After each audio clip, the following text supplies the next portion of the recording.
We're really excited to have our next speaker, and Doreen is going to introduce her. So Doreen, come on up.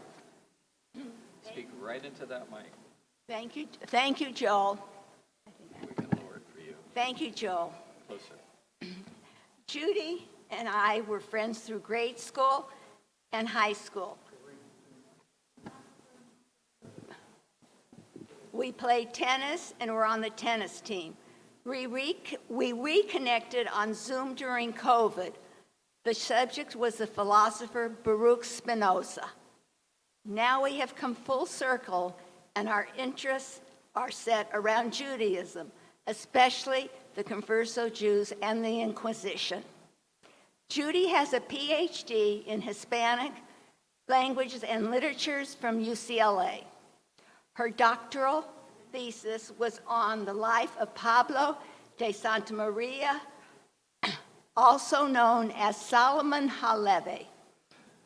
Subsequently, Judy wrote a book on his life. Judy wanted to share this history with those interested in the Spanish Jews who were persecuted and finally expelled from Spain in 1492. To quote, Judy is passionate about her subject and feels strongly that her book will provide insight into anti-Semitism and why it is on the rise again today. Judy?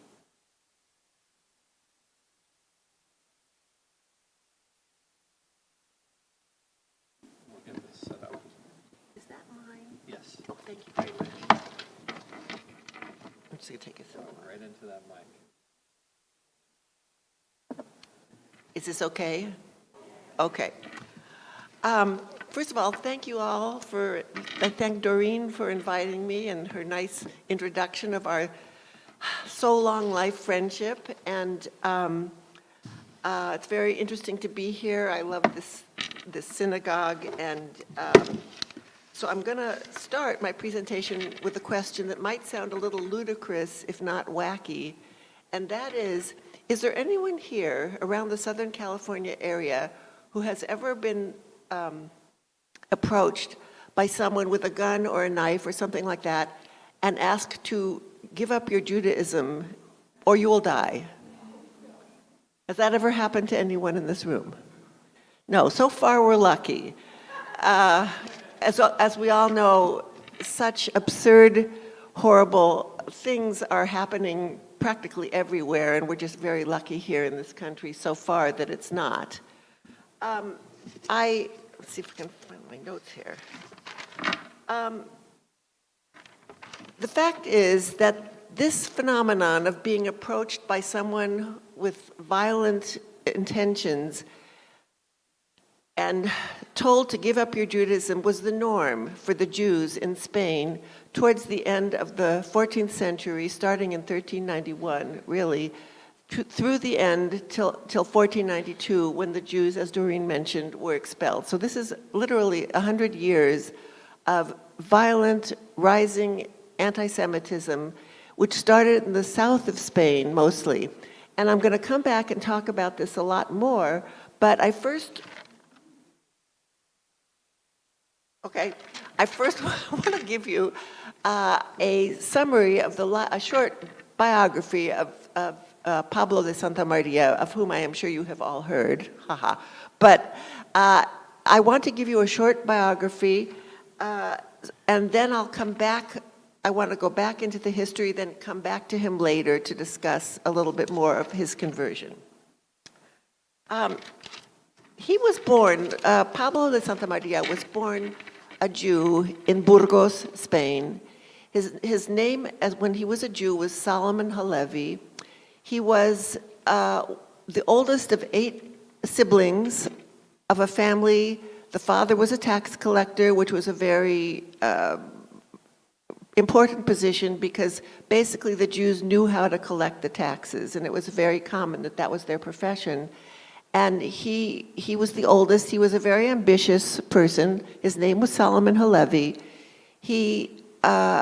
Most of his brothers were mostly interested in more secular things like being tax collectors or administrators or medicine, but he wanted to be a rabbi, one of 8, and he did become a rabbi.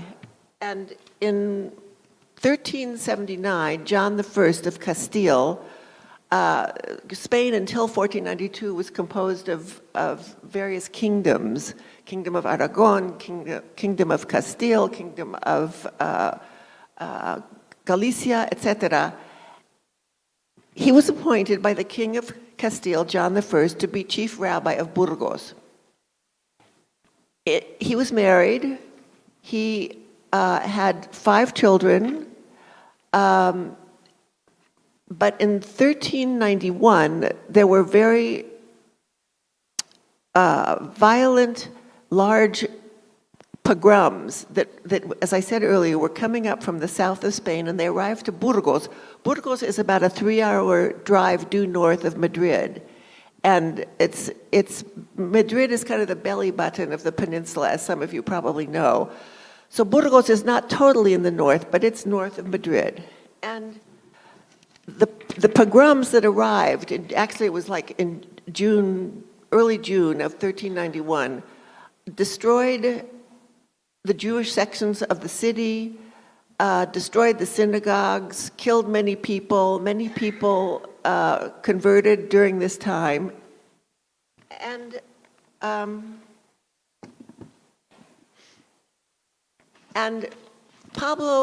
Solomon Halevi was one of them, one of the people that converted.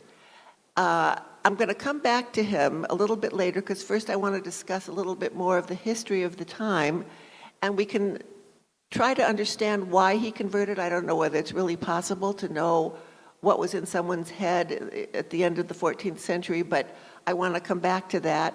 And so now I'm going to go back to the idea of the pogroms that started in the south of Spain. And these pogroms consisted of mostly commoners, people who felt violently anti-Semitic. We'll talk about why in a moment. A peculiar, horrifying, horrific example was a pogrom which occurred in Seville. I think it was June of 1391. There were 4,000 Jews in the Seville Juderia, the Jewish section of Seville, and the mobs, the crowds came in, destroyed all the homes, destroyed the synagogues, killed 4,000 Jews, bludgeoned them in their homes, on the street, in the synagogues, and when they tried to escape, either from the entrance or the exit of the Juderia of Seville, they were bludgeoned at either end. Now, how do I know about this? My main source, after the materials that I used to write my dissertation about Pablo de Santa Maria, my main source that I relied upon the most, I would say, was Ben-Zion Netanyahu, who is the father of Benjamin Netanyahu. His father is an extremely erudite. The book that he wrote, it's called The Origins of the Inquisition in Spain. It's like this, like a Tanakh. It's over 1,000 pages. And a lot of the information, for example, about Seville, I got from that book. He's an incredible researcher, and every item is thoroughly researched. He did not like Pablo de Santa Maria, by the way, at all.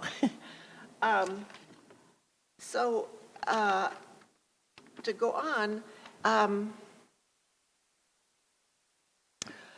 in addition to the general wave of pogroms, now we're talking over a period of 100 years, so it's hard to imagine that pogroms occurred, every day and twice on Sunday for 100 years. But basically, it was a growing feeling of hatred for the Jews, and it kept going all through the centuries, starting with the 1400s, after the original pogroms in 1391.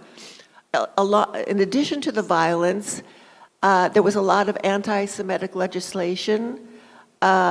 The monarchs were interested in taxing the Jews. They would levy levy taxes for no particular legal reason on the Jews arbitrarily. They set up laws. There's the laws, I think it was around 1412, the laws of Catalina, who was the regent queen of the young king, John II, who wasn't old enough to reign yet.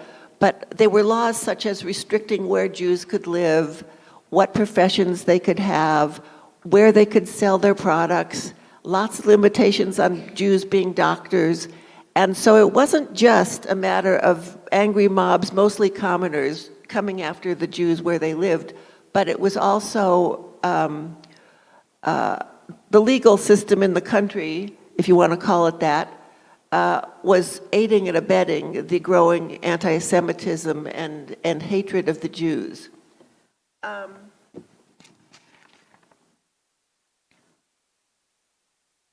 During this time of these pogroms that came in waves and going south to north, as I said, most people converted. I mean, you have to ask yourself, what would you do if you were sitting here in Encino and violent mobs? I mean, it's not totally out of the question. We've seen demonstrations of Palestinians in their cars waving the flags and some violent demonstrations in college campuses. So you have to ask yourself, it probably wouldn't be like what was happening in Spain, but you have to ask yourself, as I did, what would I do if violent people came charging at me and said, convert to Christianity or you will die? And that's basically what was happening. Either die or be seriously injured. I would say most people converted because most people didn't want to die. But of course, there were those who died for Kiddush Hashem, which I'm sure you all know what that means, that God is more important than life and you should not profane his name or you should sanctify his name, not profane his name. And therefore, some Jews simply died and they were martyrs to the faith. And we know of the famous story of, in ancient times, all the people that died for Kiddush Hashem on that mountain, Masada, right? That would be, if in fact that story is true, that would be a perfect example of, rather die rather than become a slave to the Romans and keep your Jewish faith. So the next step for me is, why were the Jews so hated? That's a topic which we can start talking about since, about 400 years after the life of Jesus and the Roman Empire kind of fell, and the Jews were starting to be criticized and hated right from about that time. And we have the common idea that the Jews were Christ killers. That exists today. I mean, you don't have to go very far to find a group of people who will insist that the Jews killed Christ. There's the other phenomenon which has to do with the blood libel. You perhaps have heard of that, whereby the Jews, and this was circulating in medieval times in particular, whereby the Jewish blood is tainted by the deicide. In other words, Jewish blood is tainted by the fact that the Jews killed Christ, and the only way they can clean their blood, is with using the blood of a Christian.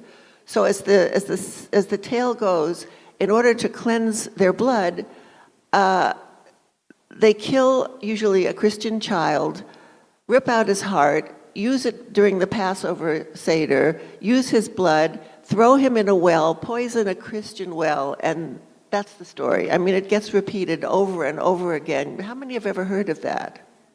Yeah, okay. So you're an educated audience, I know. Yes, I'm sure that there are.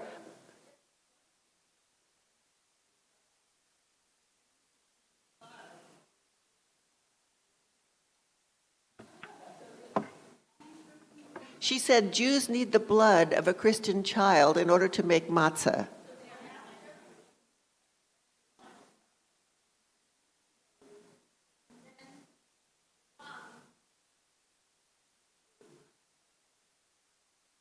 thank you. Yeah, that's another, there are many, many versions of this and many reasons why it's brought up again. And so thank you for that comment. I mean, yes. Then another way, those the two things that I brought up so far, the blood libel and the traditional accusation that the Jews killed Christ, another very important phenomenon was envy. Like I was talking with a very anti-Semitic woman a couple of weeks ago, amazingly enough, and she looked at my husband Ross, not at me, and she said, you know, the Jews control everything. And that's a modern version of the kind of envy, I'm being general, that existed during this time. Not all the Jews were rich, by far.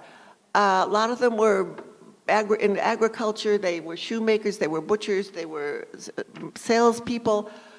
But it was the perception that all the Jews had money and they had the best jobs.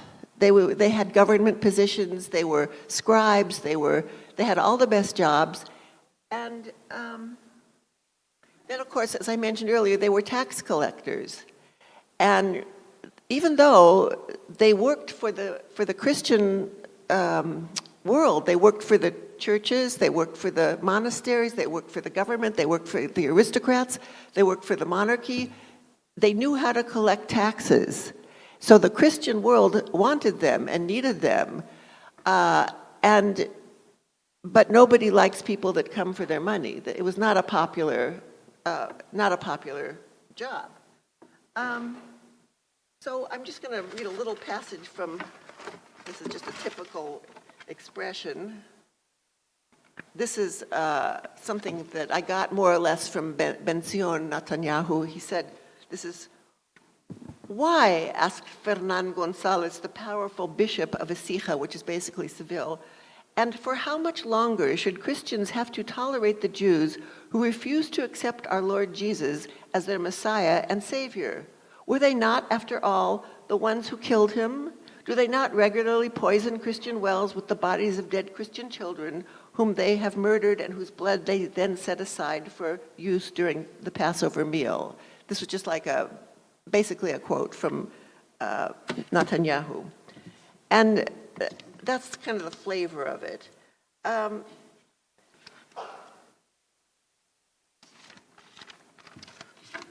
Also during this time of envy of the Jews that supposedly had most of the wealth and the best jobs, there was a lot of heavy-duty propaganda during the time. The priests in the churches were commonly they had priests' booklets that certain preachers wrote and other people could use it. Even the rabbis today have booklets, and different rabbis can borrow speeches from other rabbis, which obviously are a much more moral and positive kind of message. But the booklets that were going around in those days, one of the common comments during these sermons to the common people was that the ancestors of the Jews were beasts and demons, were a combination of beasts and demons. And they were snakes and asses. These were our ancestors. And what I want to say there. So there was this kind of heavy propaganda being conveyed in the churches every day. The commoners went and attended, and there were all sorts of commoners that followed certain preachers, and they became violent after the Jews would come out of the synagogue. And plus, not only just the general hatred, the general resentment of Jews, but the political situation at the time I'm talking about Castile, which was probably one of the most important kingdoms of, Aragon was from where King Ferdinand came from, and Castile was where Isabel came from. And the political situation was very bad. There were constant rebellions amongst certain groups of rebels that wanted to overpower the king. The kings would change over the periods of 20 years and such. Rebels were always trying to overthrow the king, the kings. Whatever problems there might be, as you well know, in society, was that it was the Jews' fault. If there was problems about money, if there were problems about disease, if there were problems about conflicts between or amongst political parties, it was the Jews' fault. And even when the pressure to convert was functioning more efficiently, in other words, more and more Jews were converting because staying Jewish was a hard row to hoe, then the conversos got the best jobs, and they were the richest, and besides, they were Jews anyway, and so that didn't help too much,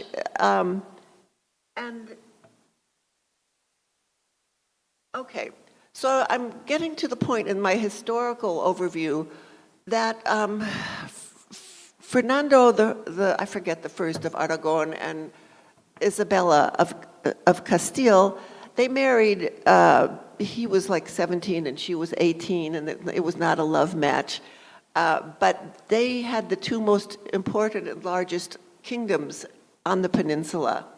And they, by this time, had decided that there were too many problems with the conversos, too much violence, too much struggle, too much unrest, and they decided to ask the Pope to establish the Inquisition in Spain. It wasn't quite Spain yet, because the last kingdom that was still occupied by the Moors was in the south, in Granada. So it wasn't until the Kingdom of Granada was conquered, also in 1492, that you could start to call Spain, Spain. Prior to that, it was always about these different kingdoms. And so they decided to ask the Pope to establish the Inquisition, which the Pope did, and the role or the task of the Inquisition supposedly was to ensure that the Catholic faith was being followed properly, that no Jews were Judaizing, no Jews were practicing Judaism in secret, and this was a kind of a I'm not remembering my favorite word here, but it was kind of a pretext, because by this time, really, starting in 1391, the first waves of violence against the Jews, pretty much, most of the Jews were already converted, and by the time the Inquisition was established on November 1st in 1498, there weren't that many Jews who were Judaizing. However, it served the purposes of the Crown and the Church and the Inquisition to accuse them of Judaizing, and they preferred, and these were not against the Inquisition was not against the Jews. They had their own problems. It was against the conversos.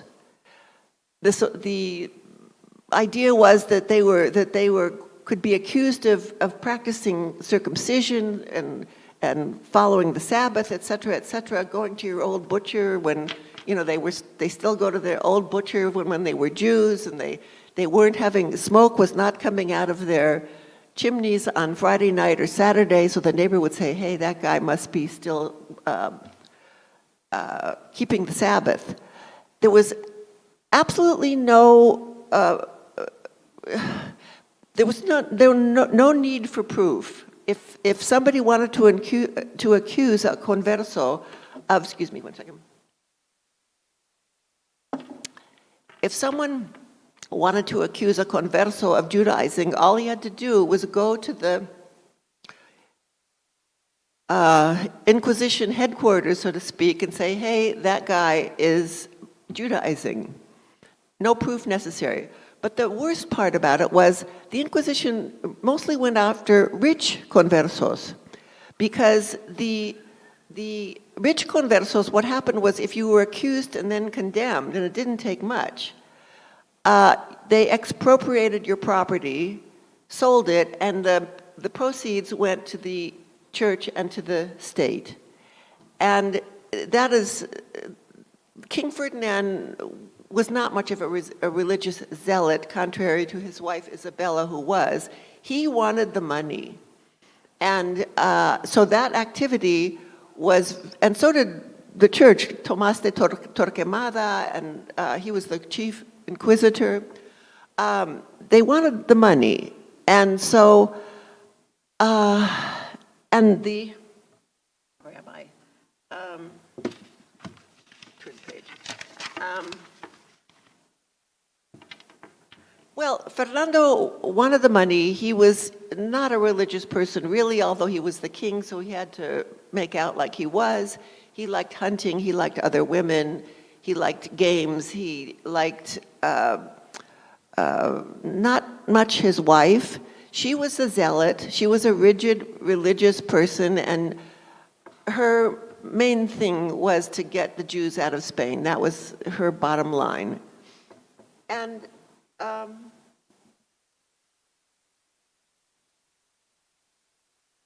I can talk a little bit about the methods that the Inquisition had of forcing Jews to confess.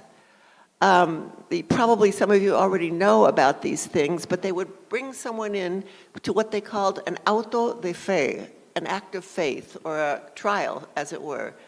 They had all sorts of methods. I want to brace yourselves, if you don't mind. They had people on the rack where they had cables and stretched their limbs until they came out of the body. They had feet to the fire. They had a type of waterboarding. They had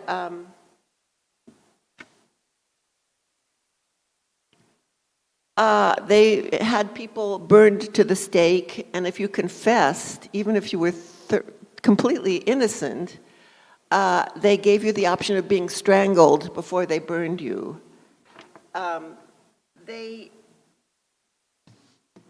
Here's two that my husband said it was okay if I said this.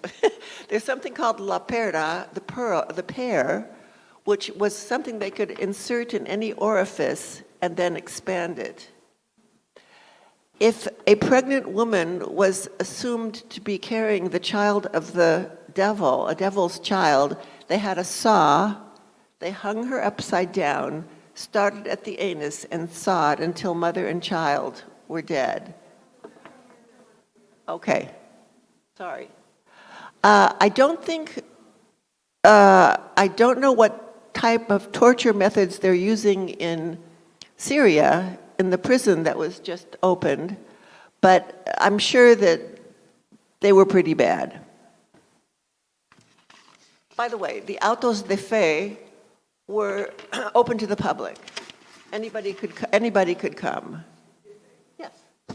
They have pictures of people, paintings of people on horseback coming in, watching. The chief inquisitor, Tomás de Torquemada, would sit on the stage and he would watch what was happening. Then I'll go to what time do I have? Okay. The final solution, as we are familiar with that phrase from Hitler, basically was the Alhambra Decree, which was given in the Alhambra Palace in Granada. Have any of you ever been there? Yes, okay. That was in the Kingdom of Granada, which was the last kingdom captured by the Spaniards. And it was probably the most exquisite piece of enemy architecture in the world. Ferdinand and Isabella sat in their beautifully carved wooden chairs and issued this decree that the Jews had 3 months to either decide to convert to Christianity or to leave. They had from March 31st to July 31st to decide. And this led to frenetic activities whereby the Jews who decided they wanted to leave had to figure out how to get some rickety old carts to carry whatever goods they could take with them. They were not allowed to take any jewels with them. they had to find ships that could take them places. Like usually they were, like in the Exodus ships, they were very rickety. They were not so seaworthy. And many of the captains that took their money and promised to take them to wherever they wanted to go, whether it was North Africa or Italy or mostly North Africa or Italy or Turkey, they would very often just take the Jews' money and sail around and sail back and forth and not go to the destination. Many times they just raped the women and oftentimes just dropped them off on the sandy beaches of Morocco or Tunisia.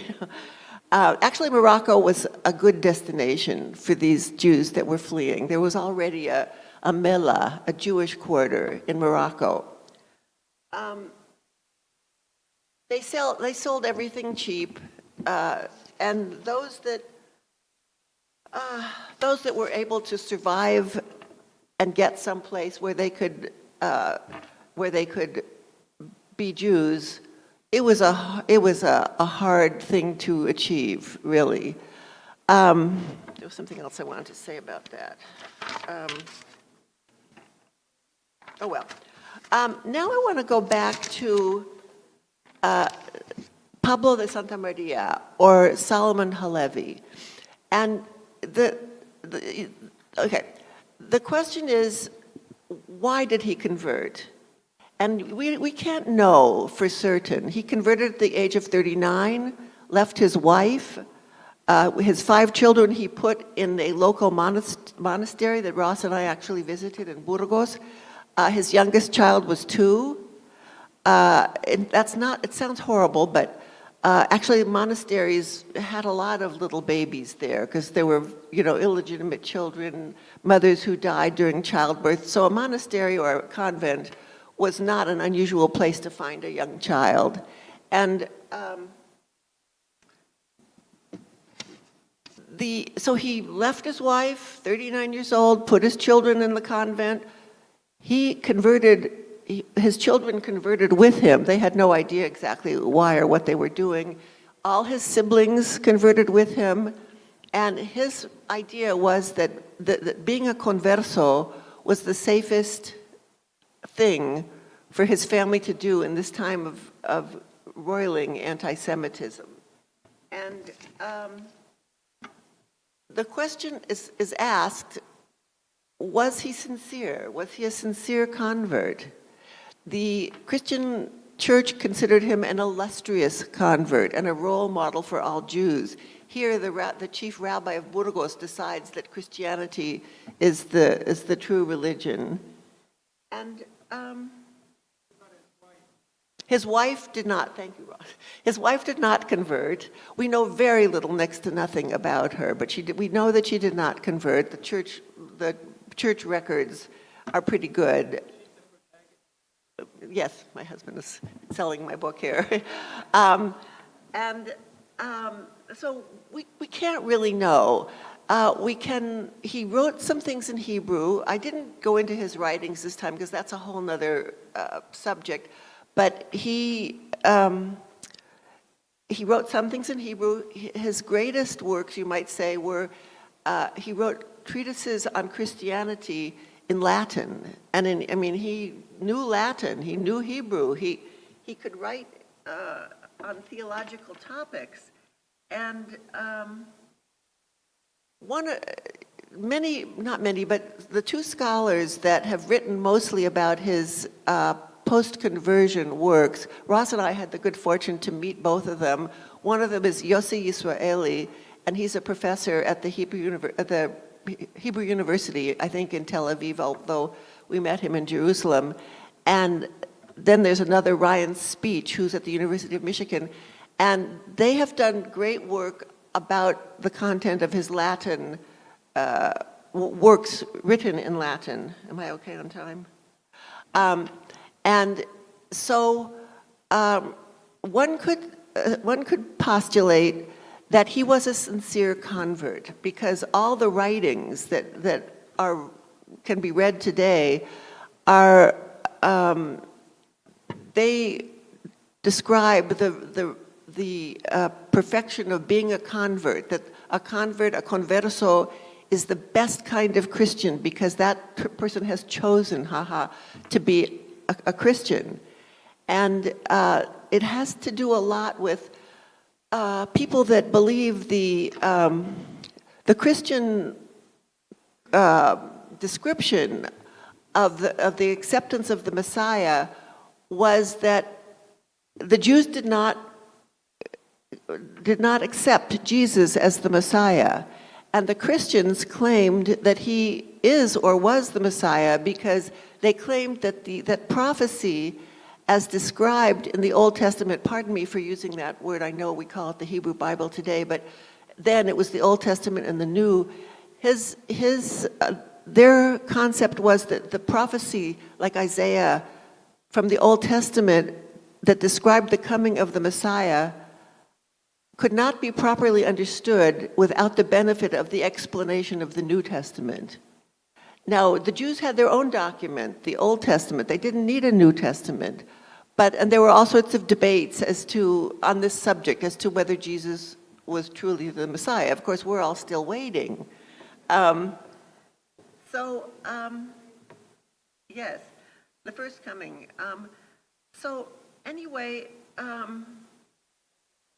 Thank you. I'm just looking at my papers here. There were criteria, according to the Jews, that were supposed to be met in order to concede that X person was the Messiah. One of them was he was supposed to descend from the house of David. When the Messiah came, he was supposed to be anointed by a king, as all prophets were.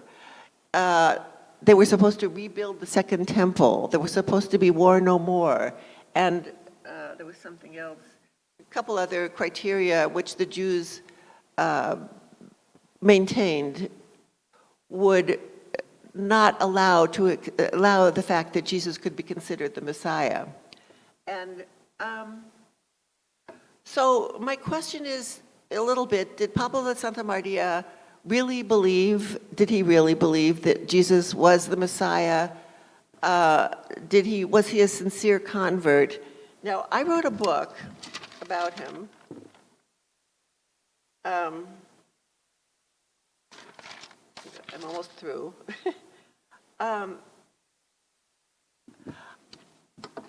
It took me 10 years to write this book, and God knows how many years to write my dissertation. I went to Spain. I looked up every possible reference to Pablo de Santa Maria that had ever been written. I was one of the early ones that started writing about him. And when it came to writing my book, I thought to myself, I'm a Jew, and I just could not think I couldn't think and feel inside of me, no matter the exterior circumstances, I just could not think and feel inside of me that someone who reaches the age of 39 years old, has a wife, children, a chief rabbi, could all of a sudden, on a dime, which it was pretty quick, he left a month after his conversion and went to Paris and studied theology there. I just couldn't think in my head that someone of that in that situation could really just all of a sudden truly believe that the Jews were wrong about everything and that Judaism should be replaced, it should be no more, which was the concept. And so when I wrote my book, I just decided that I was going to try and present him in a way, because many people, one of my friends said, I don't want to read a book about someone who left his wife and 5 children and just left everything and deserted his people and he was a traitor. I don't want a protagonist like that. And I said, Hilda, I'm not making this up. But I did want, just for my own self, not for an audience, I wanted to present him in a way that was okay with me. And so what I did basically was I told a story, and then I told the story of his children, his grandchildren, and his great-grandchildren, who were the ones that left the country because they wanted to live as Jews, even though they were conversos. And I presented him as flawed, conflicted, but he died. He could not stop being a Jew. That was my way of presenting him. And so, thank you very much. I'm done.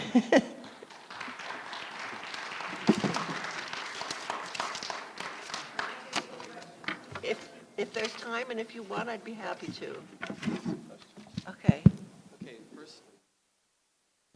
But that's what you want. That's in your heart what you want. But sometimes there were people who did that.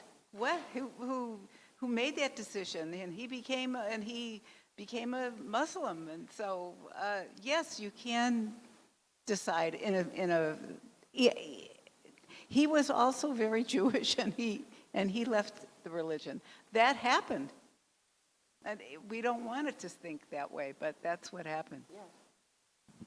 Judy, this may be beyond your scope, but do you know anything about Poland inviting the Jews, especially from Galicia?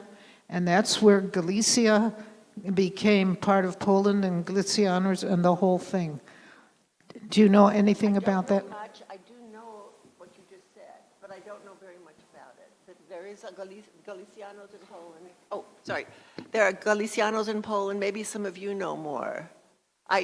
It's a very interesting topic. So the Jews, I think, were thrown out of England in 1290. So Right.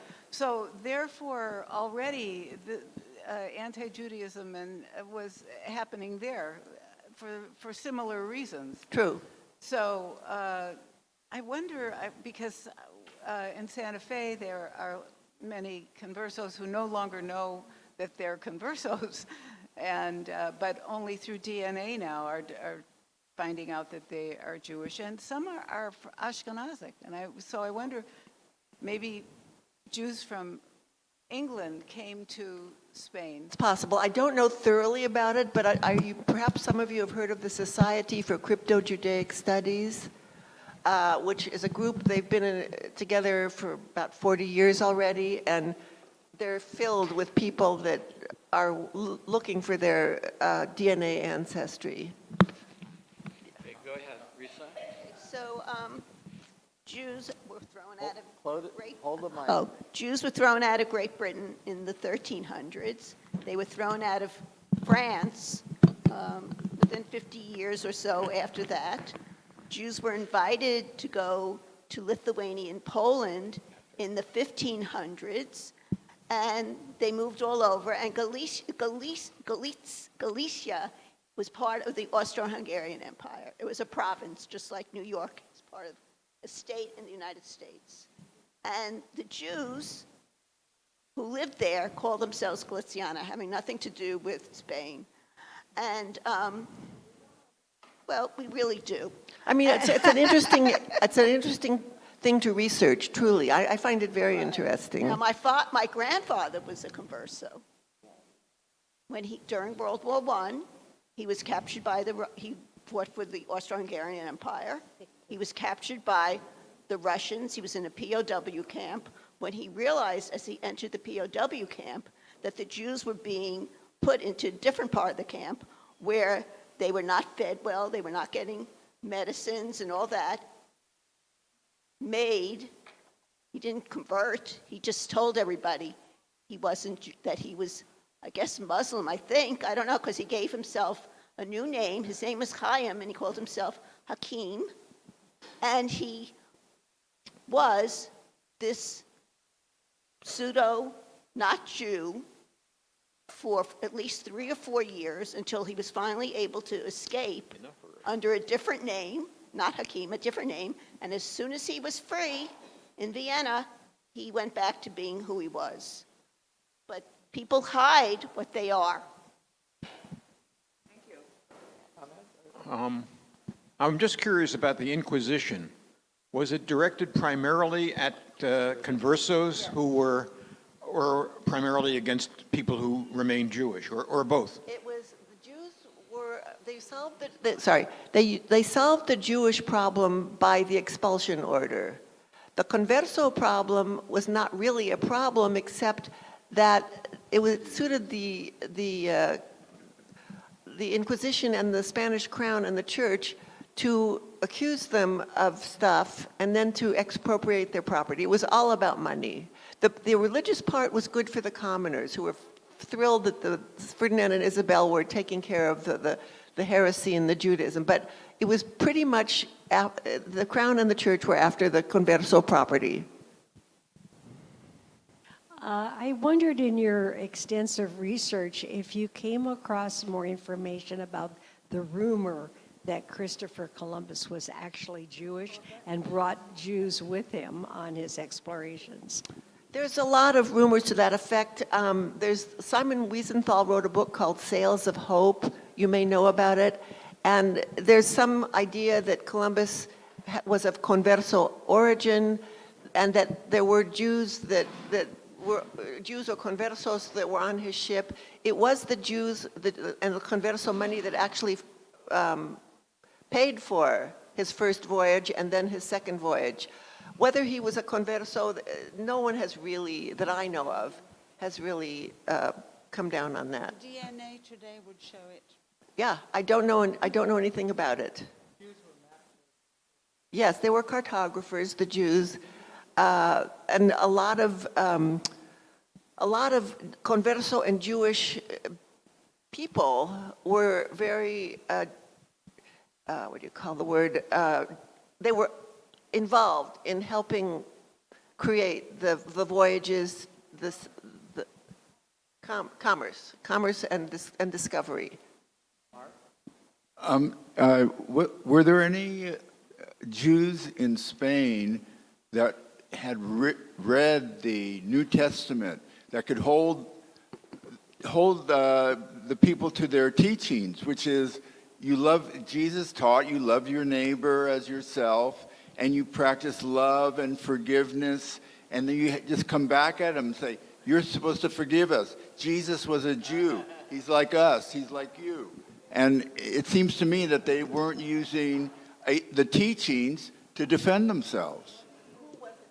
Who wasn't using the teachings? The Jews who got persecuted in Spain, all they had to do is go to the New Testament and say, here's what he says. You don't do this. You love me. You're supposed to love me. You're not supposed to do me harm. You're supposed to love your brothers.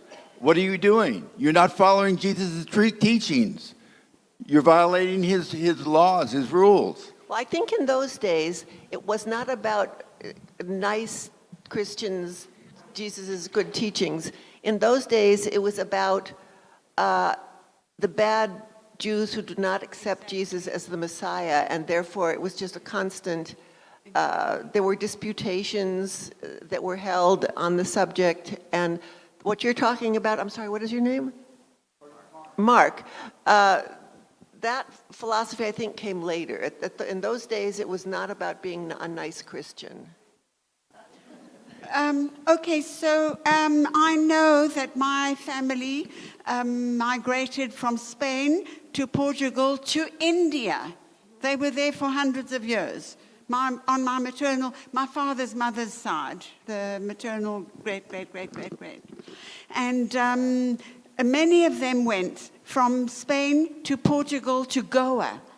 That's where they ended up. And then years later, when I lived in, I can't listen to the pain that you're talking about, the incredible, horrible things they did. When I lived in South Africa, I was very friendly with the Portuguese consul because they bought some of my paintings. And the foreign minister was a converso. And she was so in love with my story and told me all about her history and that her daughter had gone to Israel and now was becoming Jewish again. And she offered to make me a Portuguese citizen in one day, which was like phenomenal. It is amazing. Thank I will just briefly say that the Jews did request permission from the Portuguese monarchy when they were expelled from Spain to stay there. Many did go to Portugal, and it was a horrifying experience. The monarchy immediately demanded that the Jews that were going there to try and be Jews someplace else, many were forced to convert. They took their children away from them. They converted their children. They sent children on a cruise all by themselves, 300 of them to an island, and just left them there. The Portuguese were horrible. And this is from David Raphael and also Pension Netanyahu. The Portuguese scene there, I could go on and on. Go. Can you tell us more about the children of this Pablo de Santa Maria and grandchildren? You said they converted back. Yes. So can you tell us more about that? They did not convert back, but convert to Judaism. No. No. Well, in my book, at the end of the book, and this is all fiction, I made it up, his great-grandchildren left the country and wanted to be Jews when they went into exile. Pablo's children all converted with him. They were all pretty important. His first child, Alonso de Cartagena, was a very important cleric. He became Bishop of Burgos when Pablo died. His other children were all pretty important. A couple of them were the sergeants at arms in the palace, the Castilian palace. His children were conversos, and they were so young when they converted, they never knew anything else. Thank you for all your work, Mrs. Krieger. Mrs. Krieger was my high school Hebrew teacher. You've been working very hard since I graduated high school, I can see. And thank you for all of this incredible... I'm so happy to see you, Daphna. I'm happy to see you, too. I just wanted to tell a story. My brother and I traveled in 1994 to Cordova, Spain. And we went to go take a picture next to the statue of the Rambam, of Maimonides. And for whatever reason, the woman, the family who lived in the apartment or a little house next to the statue came out, and we started to speak with her. And it turned out that they had been living there for generations, her family. And on the door, there was a mezuzah.